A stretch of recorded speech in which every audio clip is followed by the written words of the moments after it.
Hi, my name is Greg. We're at Helen's Leather Shop in Boston, where I've been the manager for the last 31 years selling cowboy boots. And today we're going to talk about probably the most important thing to keep in mind when you're buying cowboy boots, and that's the fit and what to look for. Okay, this is something where you want to definitely try on a lot of different boots before you make your selection. And something to keep in mind is every company has a different fit. And so your size could vary between brands. Just because a 10.5 fits you in one boot, it doesn't mean a 10.5 is going to fit you in another manufacturer's style.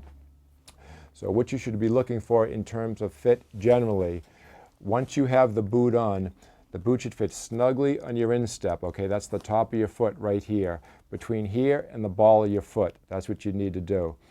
And forward of the ball of your foot, in terms of the toe area, your toes should be flat, comfortable in the boot.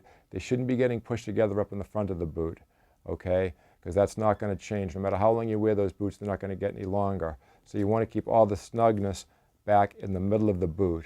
And one thing that does come up, and a lot of people don't expect it, but you should have, your heel should lift up and down inside the boot. Okay, it's called heel slippage. So when you have a pair of boots on, you first start to walk in them, they're going to feel snug in the middle, they should be comfortable in the toes, and your heel is going to lift up and down in the back of the boot 1 inch to 1.5 inches.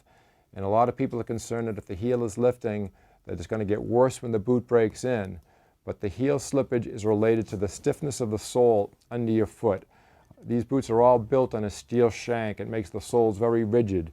So initially when you put these boots on and you start to walk around, your foot is bending to walk, but the sole of the boot is staying stiff.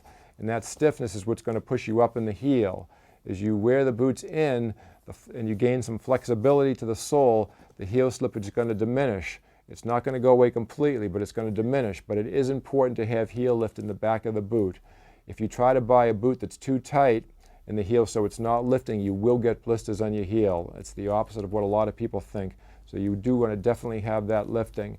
In terms of the snugness in the middle, it shouldn't be uncomfortably tight. It should feel you can keep the boots on at least 3 or 4 or 5 hours initially, with just a little bit of snugness, like someone is holding your foot firmly in place. And the most critical part of all really is the front of the boot.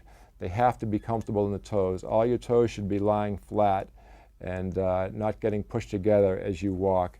Also when you go to try on boots, bring a proper pair of socks. Bring the socks that you're going to likely want to wear the most, because the sock can make a huge difference in the boot. We sell boot socks that all the major companies make. They have kind of a thick sole and heel. They take up a little bit of that lift in the heel to make it more comfortable. That's what we recommend. But if you want to wear a stocking or a thin dress sock, make sure that's what you're trying the boots on with, because it can really change the fit. A thicker sock can bump you up a half a size. So hopefully this has answered your questions on how to buy a comfortable pair of boots. And thanks for watching the video. And once again, we're at Helen's Leather Shop in Boston.